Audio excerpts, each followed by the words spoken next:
Hey, everybody, how's it going? Welcome back to another edition of Catching-101 TV. My name's Zan Barksdale. Again, as always, I feel like we've got a great guest and a great show lined up for you today.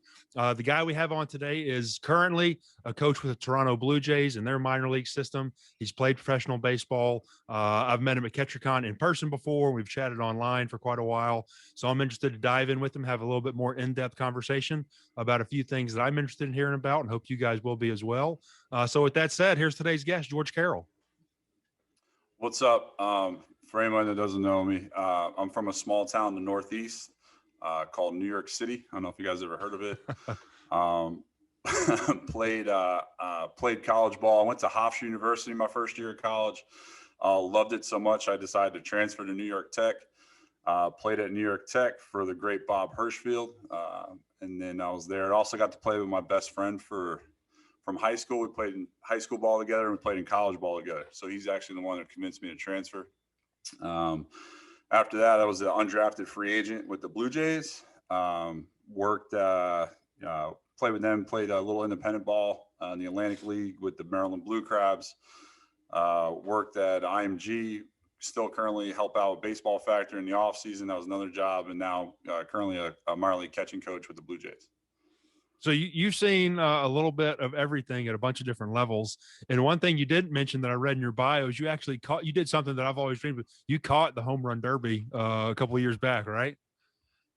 Yeah, in 2013. So 2013 was my last year playing too. So I got a phone call. From John Rico, who is the assistant GM of the Mets at the time. And I was like, oh, man, I'm getting re-signed by the Mets. This is awesome. Dream come true. Kid from Queens, New York. Grew up right down the street from Shea Stadium. Or not down the street, but like 5 minutes from Shea Stadium. And anyway, thought I was getting re-signed. And then he calls me and says, hey, would you like to do this? I was like, what do you mean would I like to do this? He goes, well, someone from our organization went to New York Tech, knows you, and thought you'd be a great fit for it. So I was like, oh, that's a good consolation prize. So that was pretty cool. That's pretty cool. I would imagine that's a pretty cool experience. That's something I've always grew up watching the home run derby. It's just it's a cool event, and I always thought being right there in the middle of it would be a blast. Oh my God, yeah, it was great because you get to meet so many cool people. I remember Joe Mauer was there, and Joe Mauer was one of my favorite players growing up, even though we're like not too far off in age. Mm-hmm.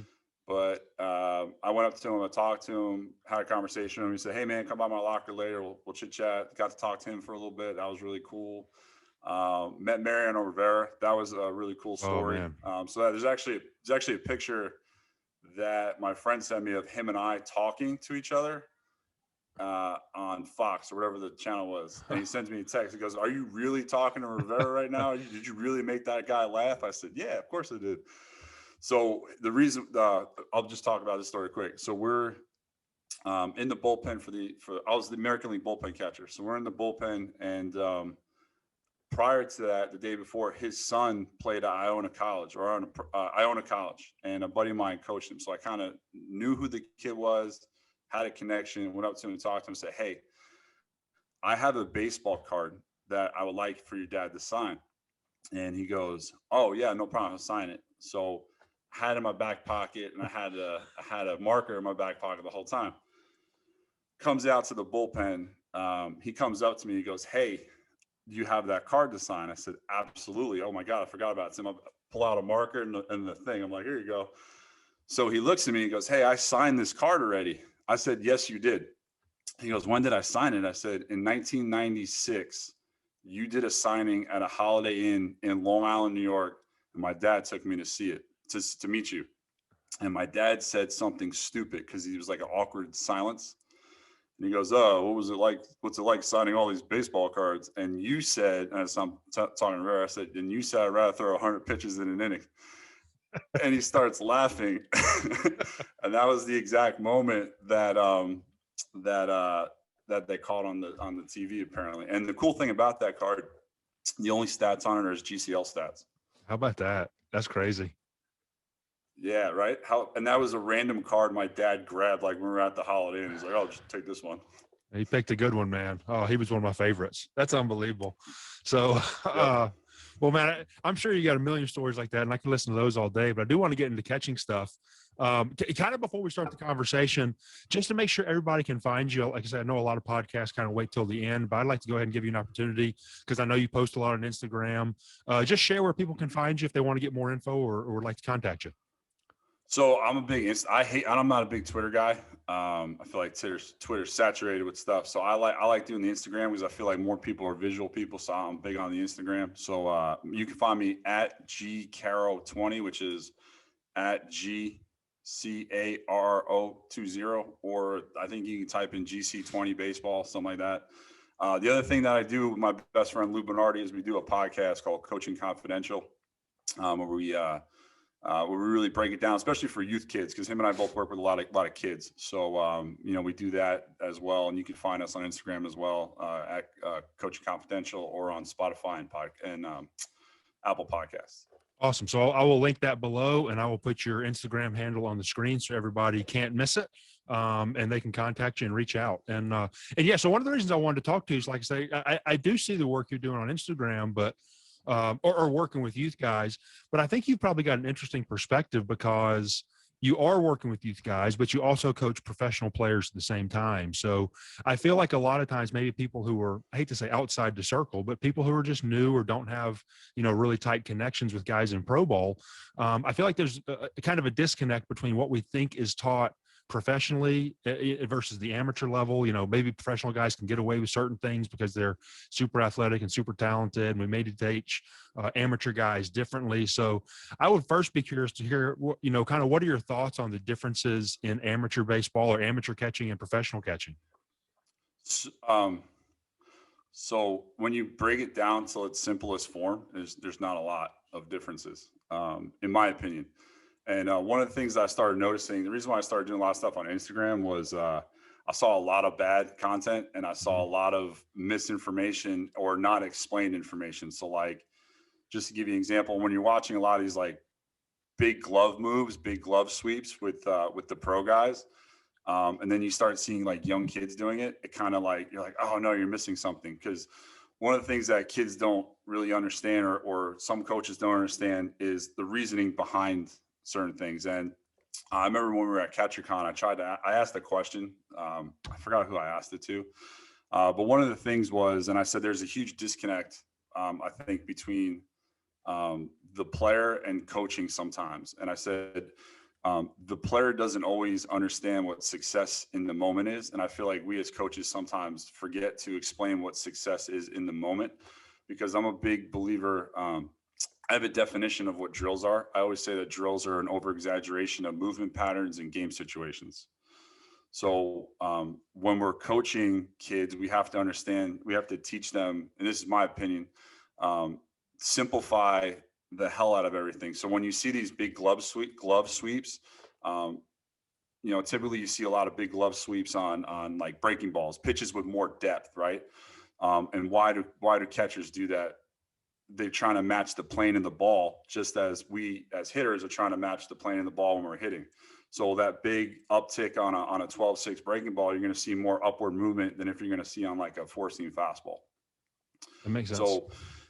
So there's with kids, when they see that on TV and they think they can be like Austin Hedges or like JT Realmuto, I'm like, no. We need to start from the basics and simplify the hell of it, going back to like probably what we were taught when we were kids, just catch and hold it. So if we're going to talk about talking about simplifying things down for kids, I'll say the same things to my players. Hey, we have to minimize our body movements to maximize our glove movements, if that makes sense. And one of the biggest things that I talk about with kids and my guys is understanding the difference between your zone versus the hitter's zone. So my zone as a catcher is shoulder to shoulder, knee to knee. The zone of a hitter is the 17 and a half inch plate? 17, I think, yeah. So whatever it is, 17 inches and 2.5, 3 feet high, right? That's the typical strike zone. So you see a lot of over manipulation with kids, or they call, I use framing. I say framing is like a dirty F word. So, cause like when I talk about framing and I say, hey, I want you to close your eyes and I want you to frame a ball. I'll tell a kid this. And the first thing they'll do is they'll do the wrist curl, this, that, the pullback and stuff like that. And I call that fake news a lot, because you're trying to fake out the umpire. But when you think of those things, like, you think of over manipulation. So one of the things I preach to the kids is control what you can control, and what you can control is pitches inside your zone, not necessarily inside the hitting zone, if that makes sense. So, and I'm always trying to catch the ball down the middle, and not necessarily the middle part of the plate, but the middle part of my body. Right. So one of the things that we as catchers, when we're manipulating or framing, or however you want to say it, I want to be able, if I can manipulate balls within my zone, and it happens to catch the hitter zone, now I'm going to steal more strikes. But if balls are outside of my zone, I have no business framing those pitches. And, sometimes you get lucky. Maybe you're sitting on the outside black to a righty, and then a ball happens to just cross the middle, and then you just catch it, and hopefully you get a strike call. So being able to simplify things to the kids and understanding what success is in the moment versus success in the future is important. So when we first start off, we talk about thumb under the ball, control this pitch, don't try to over manipulate. So I'll do the same stuff, use the same tactics with younger kids as much as I do with like older kids. Try not to complicate things, try to simplify the hell out of everything. That makes sense. And to be honest, I'm probably going to bounce back and forth a little bit, because I want to talk to you about what pro guys do and what amateur guys do. And like I said, I know there's a lot of crossover, but there may be some difference as well. So for the guys who are watching or listening to this, I guess probably the most recent biggest trend in catching is the big mitt movement, like you're talking about. So let's just go ahead and start off, with the pro ball level. At pro ball, I'm assuming that's what you're teaching your guys. Is that what the analytics and the stat department have figured out, that when guys are doing that, they are having more success? I would just kind of like to get your overall thoughts on that. So we have you'll appreciate this, because you're a lift. Like we were talking earlier, you're a gym rat. I'm a little bit of a gym rat. I just don't look as strong as you do. So one of the things that we talk about, you can't lift the weight until you understand the movement pattern in the weight room. So you're going to hurt yourself if you don't properly squat. So instead of using the bar or the weights, we're going to use like a PVC pipe or something like that in the weight room, right? So that same thing relates to us as catching and receiving. If you don't know how to find the pocket, if you don't have good pocket awareness, you have no business in creating a big glove sweep. Does that make sense? Absolutely. So we try to, once you show us that you have the ability to kind of manipulate and control balls like within our zone back across the plate, then we'll start teaching you. I hate to use the word advanced receiving techniques, because you'll see some really good high school players that have really good advanced receiving techniques, and you'll see some pro guys, minor league guys, that don't have those skill sets, but they have another skill set, if that makes sense. So I don't think analytics necessarily plays a huge part into analytics plays a huge part in pitch framing and understanding how to like call games and stuff like that, if that makes sense. But we don't we use numbers to quantify how many balls we're stealing. We're not trying to say, hey, this move is better than another move, if that makes sense, because each kid's different. The problem is sometimes you see, I hate cookie cutter stuff, man. I hate seeing, like I said earlier, with all these, you see a lot of drills on Instagram, see drills on Twitter, and it's all the same. It's all the same. There's no creativity. It's all the same. It's all the same. And then no one really explains it to the fullest they could explain. And that's where I think kids see a big that's where the disconnect is between the youth player and the pro kid. The pro kid has an idea of why he's manipulating. The amateur kid thinks he's doing it just to steal strikes. Yeah. If that makes sense.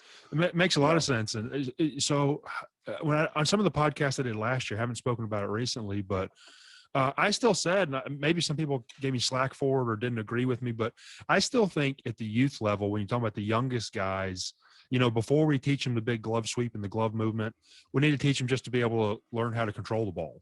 I still think that's step number one. I see younger and younger guys who are being taught to do things. And I'm not saying that's necessarily wrong, because maybe those guys have moved on to step 2 or 3 or 4. But I still think step 1 for the young guys is learn, have the pocket awareness, learn how to, really control the baseball. Mm-hmm. I would agree with that. 100%. And a lot of things I'll do with kids, because, you get younger kids, man. I work with some like 8-year-olds, man, and I remember I had a dad ask me one time, he's like, "Oh, how do you know if my son's a catcher?" And I was like, 1, can he catch the ball? And 2, if the ball is in the ground, is he afraid to go get it? Yeah. I would add number 3, does he want to, because there's a lot of guys that might have a skill set, but if you don't want to be back there, you're not going to have success. Well, when I do these big camps, especially with younger kids, I do camps with younger kids, and like they're just starting out learning how to catch. And I'll say, all right, I got a question for you. If you go across the street and there was a guy 60 feet, 6 inches away from you holding a rock that was like 5 ounces, 9 inches wide, you know what I'm saying? And all of a sudden there's a guy on the other side of the street and he had like this giant club that was like 33 inches, 31 ounces, and he was swinging it. Would you go stand behind that guy and try to catch that projectile being thrown at like 80 miles an hour? And they're like, no, of course not. Well, I'm like, well, that's what you're doing. You're catching, kind of. Yeah. That's basically it. Yeah. So. Yeah. So, yeah. And then the one thing that I like to do is like, be really in control of your body. Mm-hmm. So one of the drills I like to do, we call it the touch drill. We're not actually catching the ball. You're just trying to find that pocket. So I see like there's like this I'd say gizmos and gadgets. There's like this little thing I saw the other day. It looked kind of cool, but I want to try it out before I dismiss or agree with it. It was like a webbing with your fingers or something to work on catching balls or something. Mm-hmm. I saw that. I was like, oh man, I want to mess with that before I like kind of like say yay or nay on it. But since I don't have all these products, I like the flat gloves. I use flat gloves a lot. So we'll use the flat glove to do something called touches, where I'll flip them the ball or shoot them off the machine. They just got to stop the ball and control it. And then you can see where the ball deflects off the glove of what they're actually doing with their hands. So you get some more honest feedback. So if you got a pitch that's like a little bit out and then the ball kicks way to the right, now you see that kid's pushing the ball away from him versus like trying to control it and keep it in front of him. Does that make sense? Makes absolute sense. Yeah. Yeah. So the thing is, understanding what drills work with kids, I think, is the most important. And like I said, going back to like the Instagram page, when I started really trying to like beef up my Instagram page, the cool thing about this, not to get off topic, but I've like posted a lot of drills, like original content that have actually become staples in some guys' arsenals. Like I see stuff that I've like posted, even at CatcherCon, I saw like 3 drills. My buddy Elton, he's like, yo, that's you, right? I said, I think, that's one that came off my page, but this guy's doing it. Oh shoot, there's another one. I was like, yeah, that's another one. Yeah, we did this, boom, boom. And it's really cool to see like the evolution of like what I put out versus like what someone's done with it, which is really cool. Yeah. So I think that's really cool. Like the one drill that kind of got me rolling, that got me a lot of, I guess you want to say followers, was something called a distraction drill with the kids. And we're doing like, they're waving their hands in front of the ball or something like that. Mm-hmm. And they're working on their footwork to second base. I was like, oh, that's a really good one. So why I'm leading up to this, one of the things that we discuss a lot with receiving is timing. Timing is really, really, really important. And I see the drill a lot where kids drag the glove and they work on timing. So one of the terms I like to use, I like to cross-pollinate. I like to use different terms for, I like to relate things that you might be doing on the infield as if you're catching, if that makes sense. So like for throwing, I always say, hey, we want to turn 2 behind the plate, but we'll talk about that in a minute. But as far as receiving goes, we're always talking about timing.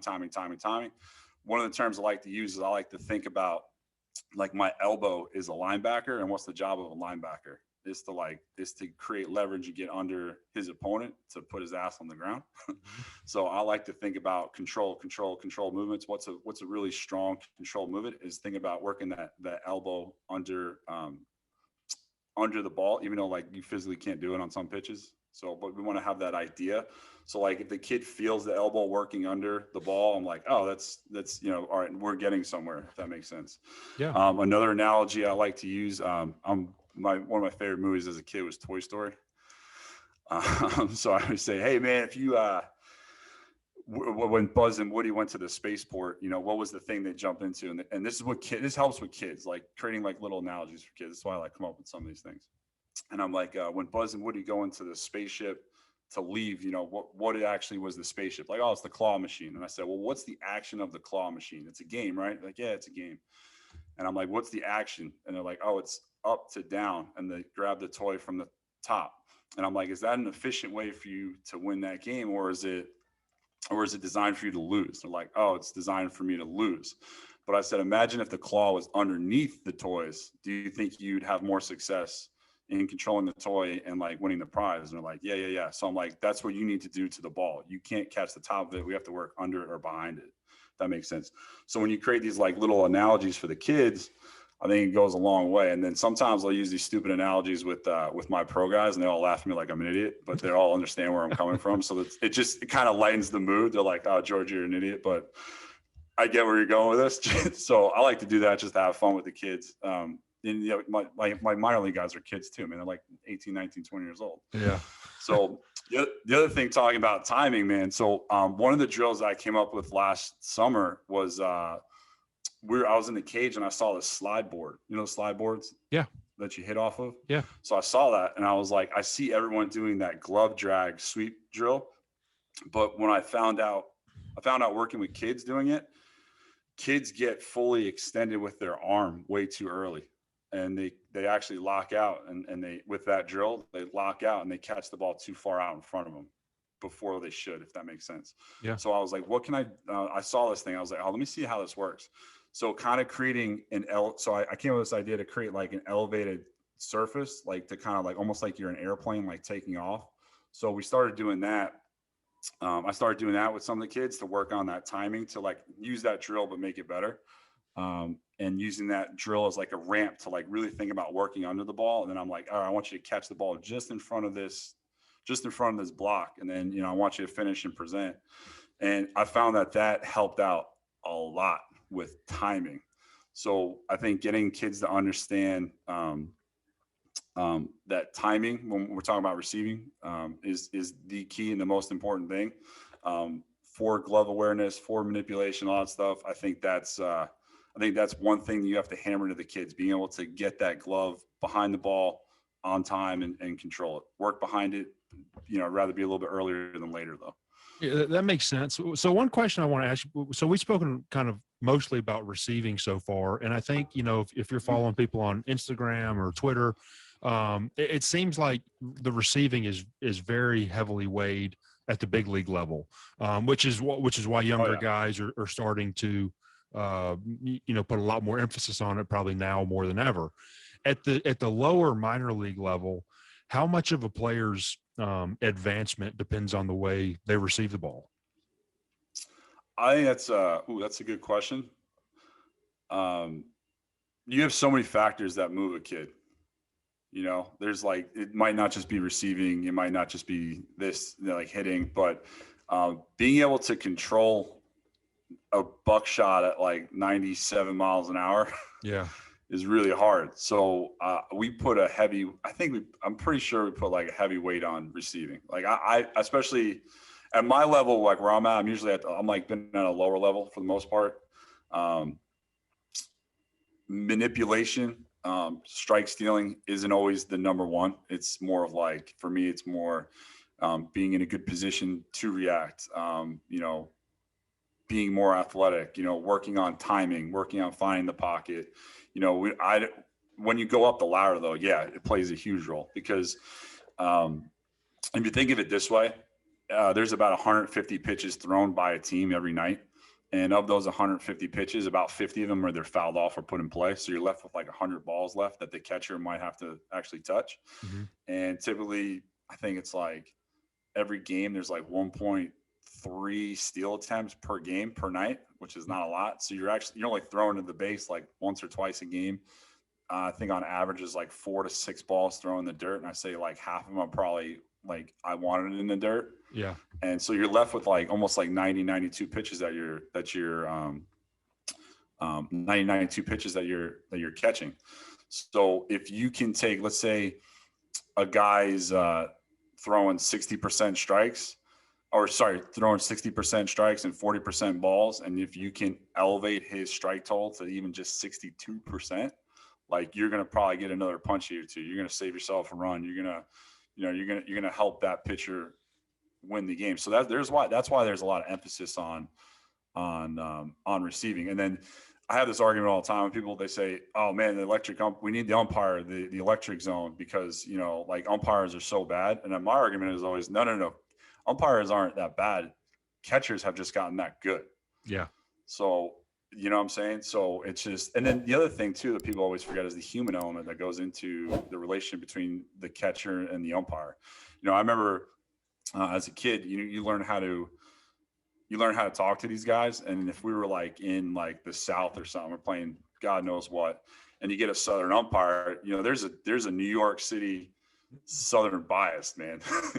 You know what I'm saying?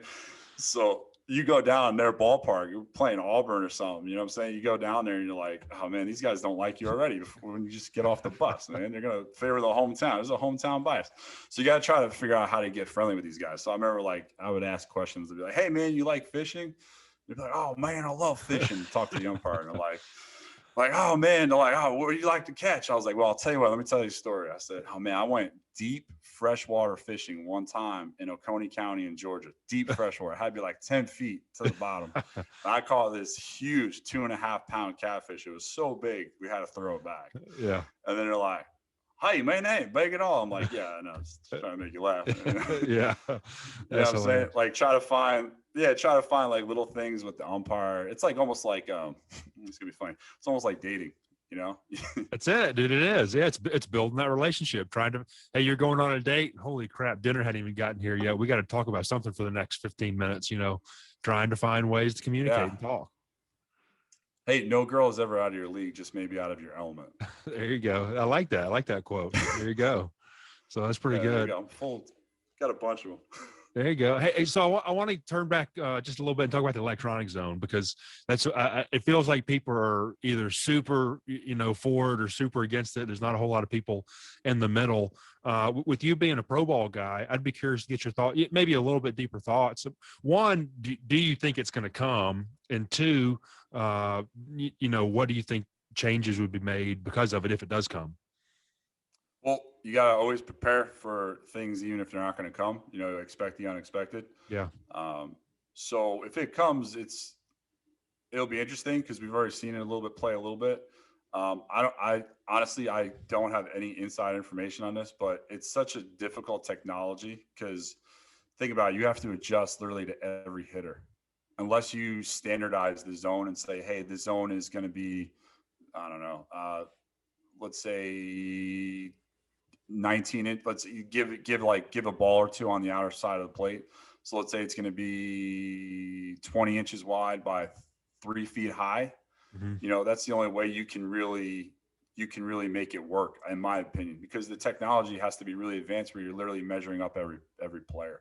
Yeah. Same like when you see it in the reason why it works so well in tennis is because those lines never change. Yeah. So do I see the electric zone coming? Maybe. I think a lot of it has to do like with anything with like social media and stuff, like bashing umpires. Umpires are so bad, but like I said a second ago, I don't think umpires are that bad. I just think that catching has just evolved into being the catchers have just evolved into being such good receivers that it's been easier to manipulate the zone versus like in the past, if that makes sense. Yeah. So as far as if the electric zone comes, another argument I get into with people all the time, it's going to devalue the catcher. I don't think it's going to necessarily devalue the catcher. I think it's going to revalue the catcher, meaning instead of worrying about manipulating the strike zone, if you're a pitcher, you're going to have to play to, don't hate the player, hate the game. So you're going to have to play to the game. So if you're able to create more depth on pitches and clip the lower part of the zone and balls that are going to maybe bounce, we're just going to have to become better blockers, what I'm saying? Or we're going to have to become better throwers if they eliminate the balk move for a lefty. because that was another thing that I think was talked about. So if that comes, I think it's not necessarily the position's just going to become like a first baseman. I think it's going to become someone who's still a catcher, because think about it, you still have to call the game. And one of the things I always like do in my presentations and stuff is I use the acronym CRBT: call it, receive it, block it, throw it, because that's what you're going to do the most in order. You're going to call every pitch. You're going to receive. You're going to call 100% of the pitches. You're going to receive, I don't know, like 55, 60% of the pitches that are thrown, maybe 60% of the pitches that are thrown. You're going to block 4%. You're going to throw on like 1%. You know what I'm saying? So we still have to be really good game callers. And I remember there was a guy, I forget his name, but he was with the Red Sox, who did game calling. At at Catching-101. It was like really good. Yeah. And our catching coordinator at the time, Ken Huckabee, who you met, when we saw that, we were like, oh man, we got to put a bigger emphasis on game calling as an organization. Yeah. And so the past 2 years, year and a half, that's one of the things that we've really challenged ourselves to be better at as far as coaching. Like, how do we be better game callers? You know, have your standard things for game calling, and then have your adjust to the hitter. You know, at the lower level, not to get too far away from the conversation, but at the lower level, especially the high school level, when Joe's Auto Body is playing, you know, George's Taco Stand on the weekend for the Burger King championship. That's so important. Get a Whopper and fries with this trophy. So, you know, the pitchers don't always know who the hitters are. As the further you get along, the more information you have on players. So you need to be able to call the game according to the pitcher's strengths and weaknesses, not necessarily to the hitter's weaknesses, because you might not know the hitter yet. So what does your pitcher do really well? Let's stick with that until we see something that we can kind of attack on the hitter based off of our pitcher strength. So if you got a guy, for example, you get a guy that pulls the head. Once you see that beat going, once you see that nose start to leak, and you see that left cheek start to go from right hand here, okay, that guy's looking to pull. Let's bust his. Let's go. Let's shoot him away. Let's try to get him out. Yeah, things like that. So as far as the electronic zone goes, the emphasis, my opinion, is going to go on blocking and game calling more so than ever before. I can see that happening for sure. Blocking and throwing, and I'm so glad you brought up, you know, calling pitches, because that's something I'm super interested in. And I love talking to guys about it, because it's really an art. You know, I know there's some science in there, and there's definitely some numbers and some leverage counts, and I get all that. But at the end of the day, I feel like it's more of an art than a science. So one of the first questions I have for you about that is, if you guys are putting an emphasis on it, and you guys we've said, hey, this is important to us. We want our guys to be better at calling pitches. How do you evaluate a guy? Maybe it's his first year in rookie ball, and you think, oh man, that guy was he was rough back there. How do you notice that he's gotten a little bit better, you know, over the course of a season or 2 seasons or whatever his career is? As far as calling pitches, just game management, calling pitches. I would say one is you kind of, so you try to quantify everything to get some kind of like measurable to see his progress, but sometimes it's really difficult to measure things like game calling. Yeah. So one of the things is, hey, is he on the same page? Most important thing with game calling is knowing who your pitcher is, man. That's the most important thing. Like knowing what his arm slot is, knowing what he likes to do in certain counts, knowing what his 2-seamer does, or knowing what his 4-seam does, what kind of curveball does he have, what kind of breaking ball does he have. You're almost like a team psychologist too. Like when Billy starts hitting the fan a little bit, what's his personality? How does he react to giving up like a two-run homer? Is he going to crawl up on a little ball? Is he going to say, give me the damn ball, let's keep going? You know, what kind of personality does he have? And that I feel like as catchers, you're not just, I tell the kids all the time, as a catcher, you don't need to be like, not everybody's born to be a leader, but you got to know how to work with guys. You know what I'm saying? You don't necessarily need to lead them, but you need to know how to work with them. You know what I'm saying? So developing those relationships, I think, are really important to understand what the players can and cannot do. So to measure game calling, I think video review with kids and like watching hitters' tendencies and say, hey, what's hitter number 3 doing? For example, the example I gave earlier, he's trying to open up early. Okay, so how are we going to attack this guy? Oh, we're going to attack this guy this way. So we have like a standard kind of way of doing things. His feet are closed. What is he looking to do when he's with a closed stance? Always looking to go away. Maybe we can get him in, early. You know what I'm saying? Yeah. What are his hands? Are his hands low or his hands high? If his hands are really high, he's probably have a more downhill swing. If his hands are low, he's probably more uphill. You can just honestly, you can judge off body type too sometimes. You know what I'm saying? You get like a big donkey, this guy's like all or nothing, like 3-0 count. You could definitely throw this guy a change up. He's going to try to swing for the fences and probably swing out of his shoes. So I think that's a huge part of it for me, is like video review and being able to like get the kid to like really think about what the hitter's doing, what he sees. Yeah, I like that. So like when I talk with guys about pitch calling, I kind of start, I said that there's not really, to steal Jerry Wine, there's never in baseball, there's never always and nevers, it's always sometimes, and it depends and all that sort of stuff.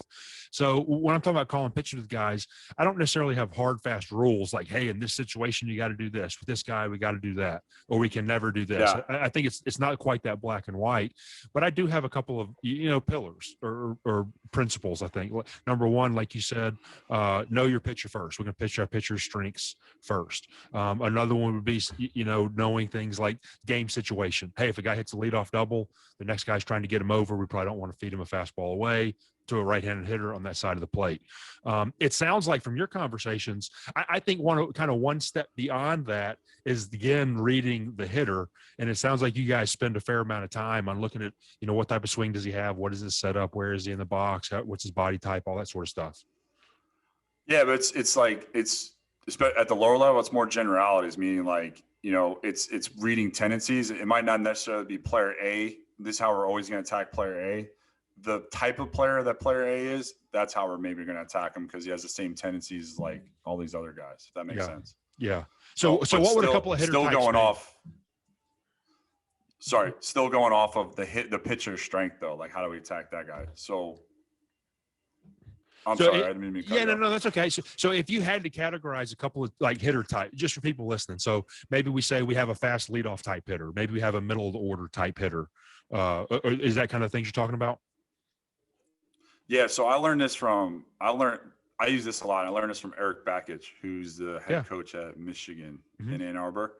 They categorize their hitters into 3 categories. They call it the donkey, hybrid, and I think jackrabbit or something to that effect. And it's like, what's the big donkey do? He's an all or nothing. He's going to try to elevate. He's going to try to swing uphill, man. He's going to try to hit the ball out every time. And then the hybrid guy would be like your 3-hole hitter, your 2-3-hole hitter, a guy who's going to be able to spray the ball, has a little power, can do everything, and the donkey guy doesn't necessarily run very well.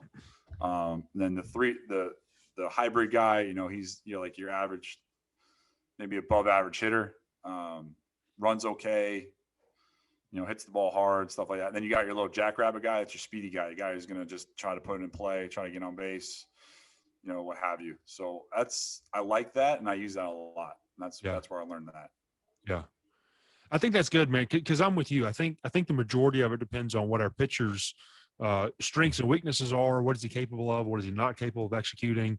But then, like I said, once we kind of get one step further, as we're trying to evaluate the hitter, I like that. And I've always said, and you kind of nailed it earlier too, the higher you go, you're going to have more information on guys in the big leagues than you have a guy, who's in his first season of rookie ball. When you're at a 4-year university and you've been playing the same conference for the past 4 years, you have a pretty good grasp of what that guy's done because you have a lot of at-bats against him, or he has a lot of at-bats against you. But when you're in the high school or your lower level or minor league guy, you just don't have as much information. So I think you should start with what can your pitcher do and not do. And then if you have a simple system like that, and again, I'm sure you can make that as complicated as you want. I'm sure Bakich has 3 hitter types. Maybe some people have 9 hitter types. I don't know, but starting with something simple just at least gives you a base and a foundation to move forward with. Well, I think overall with everything you do, if you can't simplify everything down to its simplest form, there's no way you can be an expert on it, if that makes sense. Mm-hmm. So I think you need to just keep everything simple, even for like the kid who's like a Mensa student versus the kid who's like just getting by. You know what I mean? And you know what I'm saying? But the thing going off of that, also knowing learning types, learning styles, you know, like learning, is this guy more visual? Is he more auditory? Is he more kinesthetic? And that goes back into, we can flip that back into drill work. Like when you're coaching, try to understand like what your player is. Is he more a visual learner? Is he more kinesthetic? Does he learn more by doing, or does he learn more by like you demonstrating? Mm-hmm. Or do you have to like hold his hand and like demonstrate it with him to help him to learn it? And, you know, so as far as the receiving goes, the game calling, you know, try to figure out what's the kid better at learning. Is he better learning at actually going through it with a pitcher, and then you maybe have like a checklist or a check sheet where you're like, nope, not what we want to do. Nope, that's not where you see. Versus like, I'm gonna give this kid like a test, and I'm just gonna show him, hey, circle A, B, D, whatever the hell it is. Or, you know, the other way, you can just talk to them about it, and maybe they can regurgitate that information better. But when it comes to something as sensitive as game calling, I think you as a coach need to learn your player so you can help them with it. You can't just expect a kid to just pick up on stuff. I agree with that 100%, man. I think that's a big part of it. I think it's a huge part of it that it just takes an investment in the coach's side. You know, when you start to, you know what type of person you're talking to, what gets them going, what slows them down. That it's like having a cheat sheet. Yeah. I always have a cheat sheet in my back pocket of like what my players are working on. Yeah. I like you can't remember everything. I can't remember everything. Yeah. So I have like this little checklist. I'm like, player A is working on glove path efficiency. Player B is like really focused on his secondary so he can be a better blocker. Player C is working on this. So I'm like going around and I got like my cheat sheet. I'm like, all right, this guy's working on this. This guy's working on this. For example, we have a kid that his throwing was like his biggest priority during this whole COVID offseason thing. Mm-hmm. So we designed a program for him. The kid, I kind of let it, but I let him think that he was like coming up with all this stuff on his own. So, so we were like, all right, so what are we trying to accomplish as being a better thrower? And he's like, well, you know, I'm cutting the ball, I'm doing this. And I'm like, okay, so let's go to the simplest answer. All right, let's figure out how to create more spin rate. Let's be more efficient with our spin rate. Why? So we can backspin the ball and make it go straighter. Mm-hmm. So we did this thing called human rhapsodo, which I learned from my buddy John Schneider. He's our coach with us at the Blue Jays, and I got to coach in the big leagues one day when they're at the Trop. It was kind of like, hey, good job for running extended. You go coach in the big leagues for a day. I was like, oh, sweet, it's awesome. So we talked about human rhapsodo, which was a ball. You posted the other day. It was I think someone taped the ball, put that black tape. Yeah. Well, screw the black tape. Let's just paint one side one color and keep one side white. Yep. You know what I'm saying? So it's better visual. So, and I was like, oh, okay, that works. So watching our big league catcher do it he plays catch with that ball every day. Because one of the things he had a problem with was he would cut the ball a little bit. So he's working on just being more straight with the ball.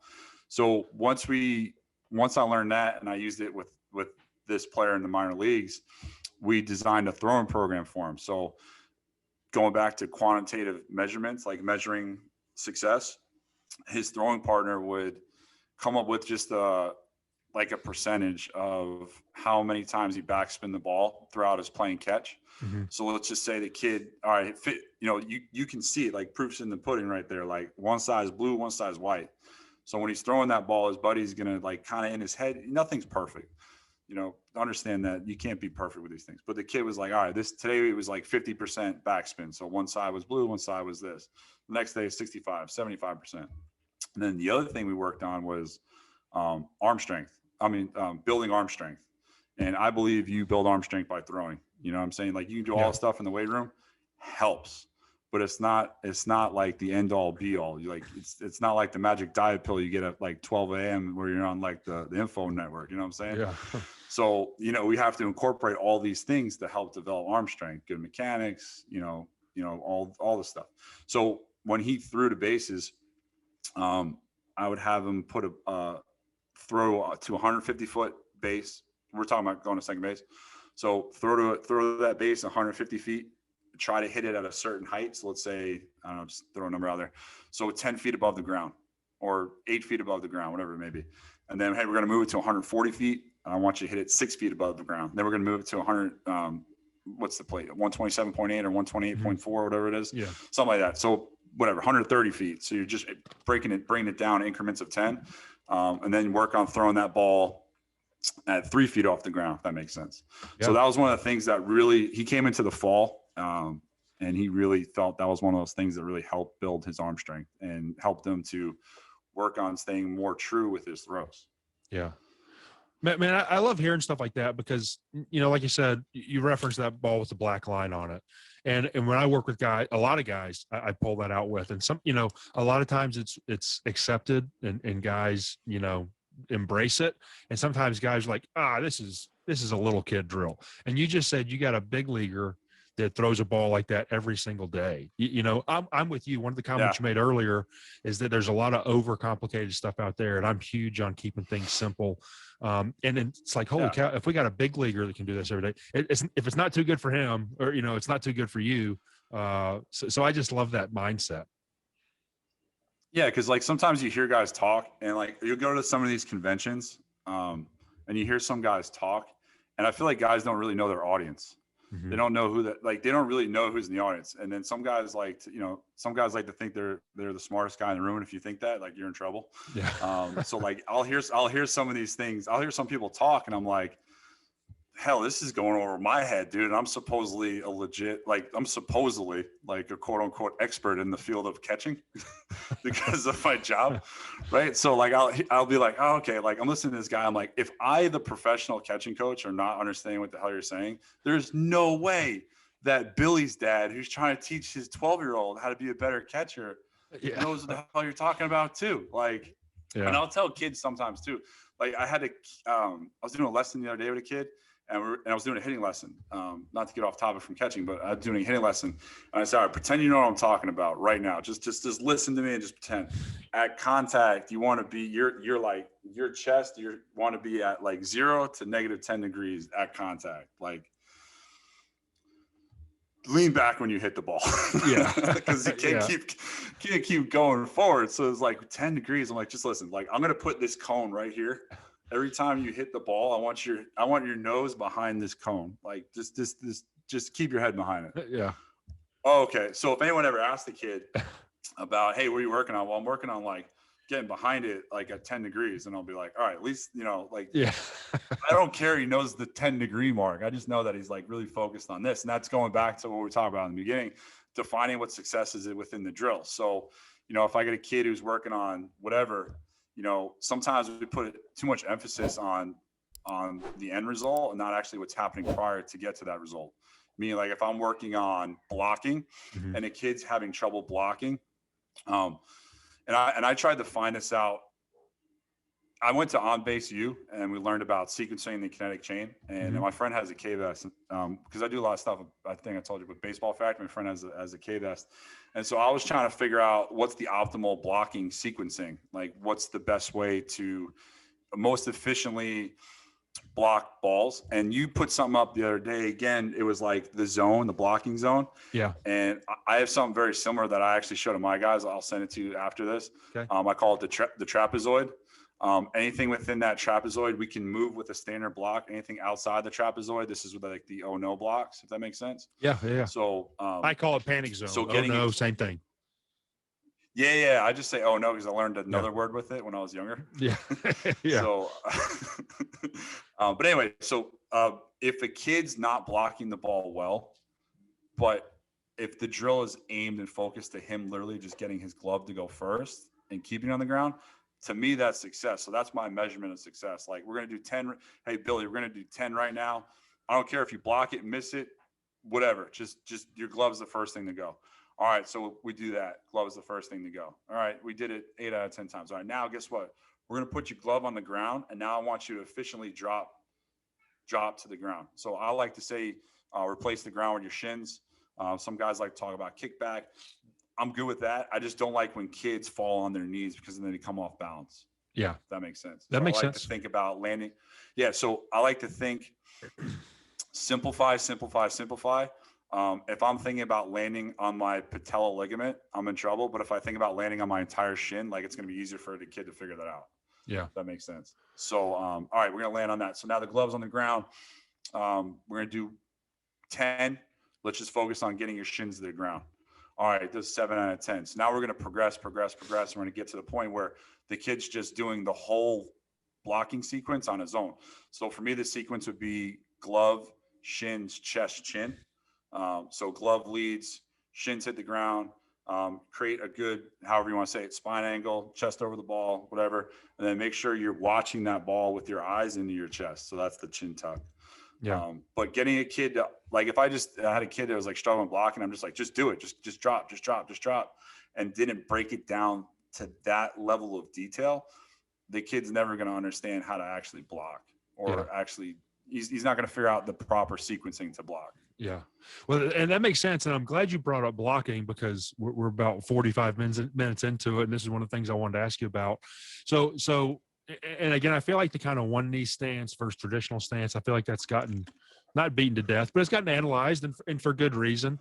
Not in regards to receiving, but in regards to blocking, there's some people out there that feel like you're in a better position to block because you're already down.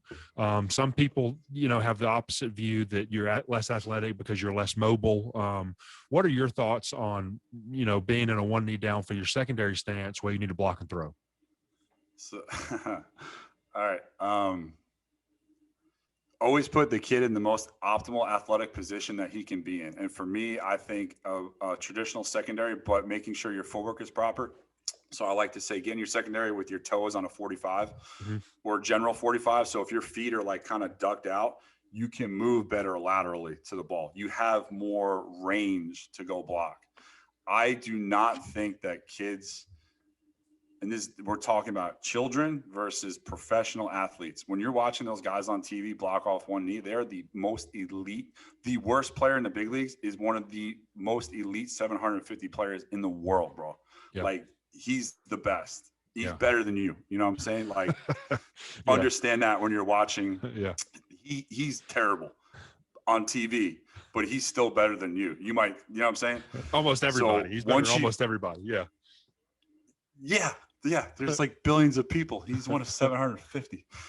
And if he gets called down, he's still one of 1,700. You know what I'm saying? So, well, really, it just catchers is really one of about 60 if he's in the big leagues, not counting the other positions. You're one of 60.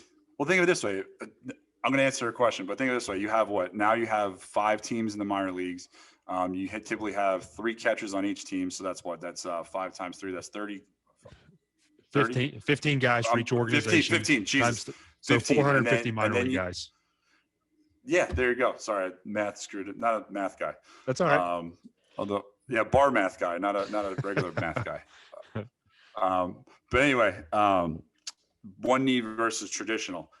I'm not teaching a little kid to block off of one knee because it's not putting him in the most optimal position because the kid doesn't know how to move to the ball if it kicks or does this. So I think keeping it the most simplest form. And then once the kid shows you how to listen, I've seen some guys block on one knee and I'm like, oh, that's really good. But at the age that we're talking about in the big leagues, guys miss, they miss pitches. They miss their mark by no more than like on average, like 8 inches max. You get a kid in high school, he might miss on average by 8 feet. Yeah. So if you got a kid already in a one knee position,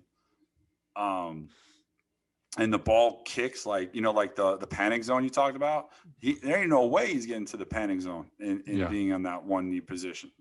So, and the panic zone happens a lot more at the youth level than it does at the pro level. So I believe that a traditional secondary molded to the player, you can't have one standard secondary, but like you have a general idea.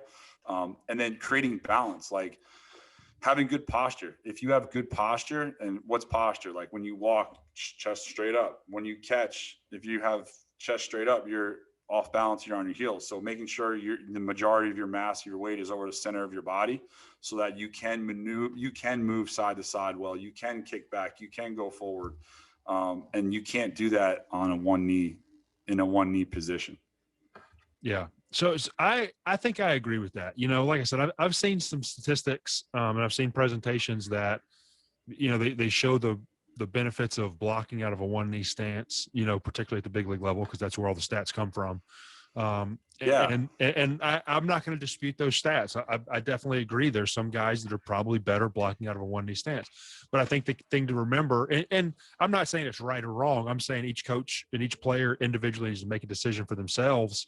Like you said, at the high school level, the misses aren't, a lot of times inside my body. So if I'm at the big league level, when a guy spikes the ball in the dirt, it's usually within my shoulders. It's somewhere inside my frame, kind of like you were talking about receiving. You want to be able to manipulate the balls inside your body. But your like zone. But in high school, man, you might set up inside to a righty and it's in the left-hander batter's box. There's a very big have a lot bigger misses, and those are difficult in my opinion to block. And again, the argument against that would be like, well, those pitchers are hard to block out of any stance. And I get it, I agree, but if they're happening more often, I think we should try to tailor our stance or our setup, let's try to expand our zone some.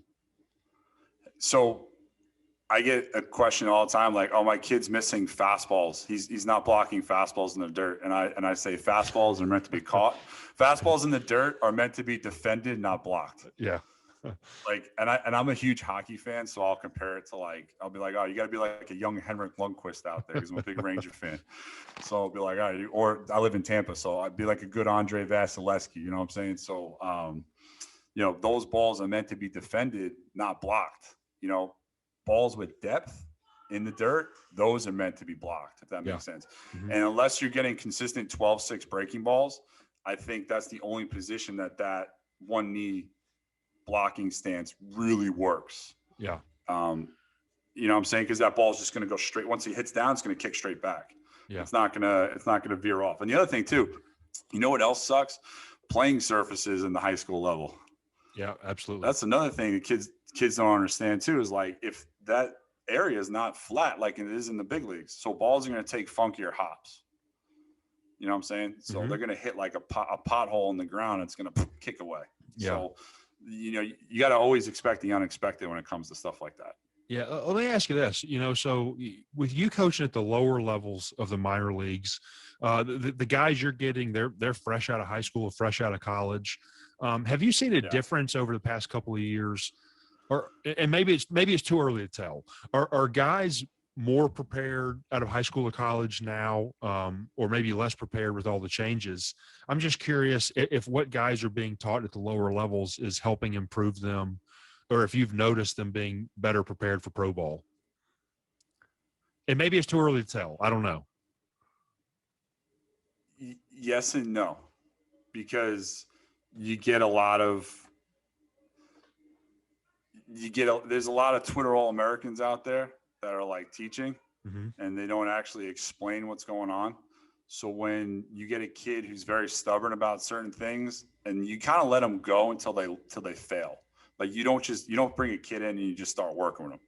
You know what I mean? You got to evaluate, you got to see what his strengths are. You got to understand what he's good at. Can he do the one knee block? Is he good at it? If he's good at it, what I think is not what my opinion is on it is not tailored to what he's good at, if that makes sense. Like, I have an opinion on it, but just because I have an opinion on something doesn't mean I'm going to alter what I believe if a kid does really well at something that I don't agree with, if that makes sense. Absolutely. So you get some kids that are very stubborn and stuck in their ways, and you wait for them to fail a little bit before you change them, if that makes sense. Yeah. So, for example, we had a kid from a Power SEC program. I'm not going to mention the Power SEC. Actually, the kid's not with us anymore. But anyway, we had a kid from a big time program, and he was big on wrist rolling, like on receiving, like when I'm talking about, like he would fake news it. He would roll his wrist on every time. So I would tell him, he lost a couple strikes. This is a perfect example. He lost like 3 strikes on outside pitches down and away because he was doing like his wrist roll thing. And I said, hey, what do you feel like? Why do you think you missed those? Like, it was the umpire's fault. I'm like, oh, okay, man, all right, let's go watch some video. So we go watch some video, and his wrist roll was making balls that he thought were balls. Balls that were strikes. He was turning them into balls without him realizing it. And that's why he was losing those pitches, if that makes sense. Yeah. So once we show the kid what he's doing is actually hurting his teammate, now we can dive in and really make a real adjustment. Yeah. If that makes sense. It makes perfect sense. When you get some of these, so when you get some of these kids, it's all like, dude, you just got to learn the kid. That's all it is. Learn what he does well, what he doesn't do well, and then kind of tailor your coaching to the player. Because we do everything as a group, especially in the catching group with us. Like, we're all tight knit. Like you and I were talking about the other day, our catching group, like what you've created for like this platform you created, like everything you've created in the catching world. I call you the ultimate catching influencer. You know what I'm saying? So you are, man. I think that's the first time I've been called that. Yeah, you're welcome. Oh, yeah. So anyway, but you've become like one of these guys that's really made this position, gotten everyone to think more about this position. It's not just put the fat kid behind home plate. No, there's a lot more that goes to it, right? Yeah. So once you learn more about the player, then you can coach the player. But like, I don't know everything, man. I don't claim to know everything. I know stuff that my coworker doesn't, but my coworker knows something that I don't.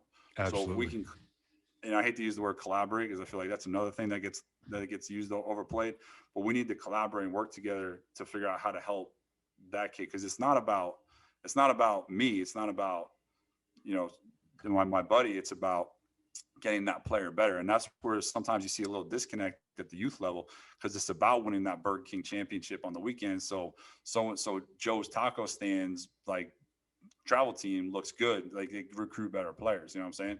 Mm-hmm. So if you're teaching a kid something that you think works, and it's because you saw it on TV, might not actually work for that kid. Yeah. So being able to understand when you have these kids come in, what are they influenced by?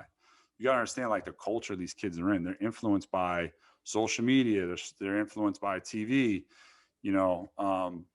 What they think on TV is right. What they think on TV is cool. So, like, it's anything else. It's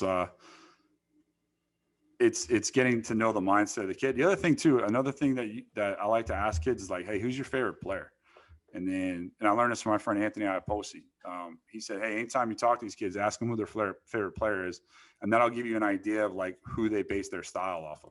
Yeah. Like, so for me, my favorite player was growing up. I'm, New York City kid. Favorite player growing up was number 20, Jorge Posada. So I did a lot of things that he did because I watched what he did all the time. So I wanted to not necessarily be him, but I wanted to be like him. Yeah. So that's another way you can start kind of understanding stuff. I get a kid who's like, I like Yadier Molina. So I know that when I'm watching him catch, I'm almost going to have like a seizure watching him just move all the time. You know what I'm saying? So, and once I know that he's going to be moving his body a lot, now I'm like, okay, so how does this help him or how does this hurt him? If you get a kid who's like, who's the guy? Who am I thinking of? Like JT Realmuto. I know that he's going to be a big glove sweep guy. But if he's a glove sweep guy on fastballs, I got a problem. If he's a glove sweep guy on breaking balls, because he's, like I said earlier, he's trying to match the plane of the ball, just like we're trying to match the plane of the ball when we hit. Mm-hmm. Now I have a better understanding of like who this kid is trying to be. Yeah, I like that approach, man. And I think one thing you said is it's just a very mature way to look at things. And we talked about it a lot right there. But you said, I'm going to watch the kid first, and I'm going to evaluate him before I make a change. I feel like that's one thing that a lot of guys do. I don't know if incorrect is the right word, but we start teaching and teaching and teaching, and hey, a guy comes for a lesson, and it's like, all right, this is what we're going to do, without ever watching the guy play in a game, without ever watching him in a video, without ever watching him go through drill work and seeing, what is he capable of? What is my evaluation of him? Do I think he moves well? Do I think he doesn't move well? Do I think he's good at this or good at that? And hey, I'm all for guys wanting to instruct and guys wanting to teach and don't jump and dive right in. But I think that there's a big part of it is, like I said, evaluate is what he is doing right now. Is that working? And if it's not working, what do we need to change? Or if he is working, what's something else we need to work on? But that's a big part of it. I feel like kind of gets left out. There's a lot of instructors, maybe you work with a guy in a cage and you never see him play a game. And there's, like I said, there's a disconnect there. You have to watch the guys, you have to evaluate and see what they're capable of doing. Well, that's why when I work with a lot of kids, I tell the parents, I highly encourage them to send me a video during the week so I can see what they're doing in the game, because I'm not going to their games. I have no time. Yeah. So I want to see what they're doing. So they'll send me a video. Here's what he's doing. And then as soon as I see what he's doing, we're going to tailor that session to that. We're not going to be reactionary, but we're going to try to improve upon what we saw. If that makes sense. Absolutely. So that's going back to that's like going back to drills. Dude, I've been very blessed in some of the stuff that the content I've put out has made its way and gone, I've had a bunch of stuff literally go viral, go into the catching world that you've created for us. And to see the evolution of certain drills from other people's pages shows me that that they're using this information, they're using these drills, and they're telling it to the clientele that they have at their disposal. If that makes sense. Absolutely. There's stuff I steal all the time from somebody.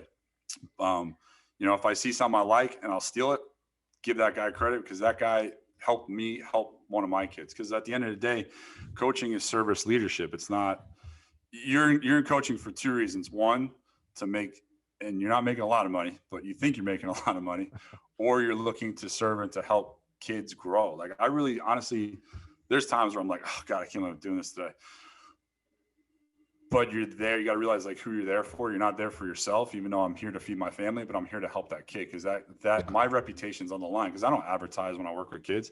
All my clientele's off of word of mouth. Hey, this guy's good, this guy's good. And if I'm doing crazy things with my players and they're not getting better, now I can't really feed my family. You know what I'm saying? I can't afford to get the Elsa Anna dress from my daughter. You know what I'm saying? I hear you. So So just it's all about helping the kids and learn the kid before you really, I'm going to say put your hands on them, but I don't mean put your hands on them, but when you start interacting and teaching, you know what I'm saying? You got to be careful. Sometimes you want to put your hands around. Yeah. You got to be careful what you say nowadays. So Zane Barksdale got me canceled from the internet. No, I do. I think that's a good approach, and I like the mindset that kind of goes into that. And honestly, so we've been on here a little bit over an hour, and I want to respect your time. I know you get your family and kids at home and that sort of stuff, but that's awesome. That's a great conversation, and I definitely enjoyed it. I learned some cool things, and definitely enjoyed talking to you and getting to know you a little bit better, and kind of learning what you guys do and what you teach. Well, I got a question for you. I want to spend some time. What's something that you've not necessarily learned from me, but what's something that you've really had to make a change from when you first started doing this to now? So first started coaching, when I first started my coaching career, you think? Yeah. What's the biggest change that you've kind of, how have you evolved in your coaching techniques?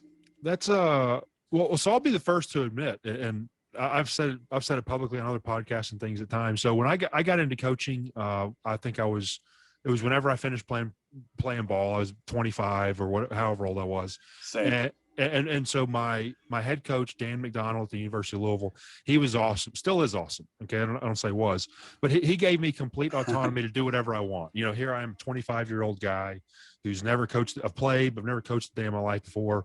He was completely hands off. And which was awesome. I got to learn a lot. Early in my career, I had some really good, catchers who were they were good before they got to me, and I got the benefit of be able to work with them. But when I was younger, I can admit I was a little bit more selfish of a coach. Like I was thinking about stats and I was thinking about, we got this streak going. We got all our guys are getting drafted. All of the, all these guys are racking up accolades. And as I've gotten a little bit older, I've kind of realized that's not really what it's all about. It's about helping the player, building a relationship. As a coach, your job, you talk about servant, being a servant role. That's your job as a coach. When I was a young coach, like I said, I hate to say it now, looking back, but I was a little more selfish. Now, when the guys I'm working with, it's truly from a place where, man, I just want to help these guys. I want to share with them. I want them to be the best they can possibly be. It's not about, like, now I don't even publicly like talk about who I'm working with, whether it be a pro guy or a college guy or a young guy. I'm not posting on Twitter like, hey, look at me, look who I'm working with. And there's nothing wrong with that, but I've kind of embraced the fact that it's not about me, it's about them. So from an overarching standpoint, I know it's probably not the X's and the O's you were looking for, but that's probably one of the biggest mentality shifts that I've had. That's probably had the biggest positive impact on the players that I work with. It's really cool. I've been offered jobs by parents. Like if they're like, hey, if baseball doesn't work out, like you can come work for me. And I feel like building those relationships, baseball has built all the relationships in my life, and building those relationships through baseball has what's made me and I'm not like going to say like I'm like defining success. Like what is success? Yeah. So success for me is being able to pay my bills and like enjoy my kids. Like success for somebody else might be making a bajillion dollars, like Jeff Bezos, Elon Musk status. You know what I'm saying?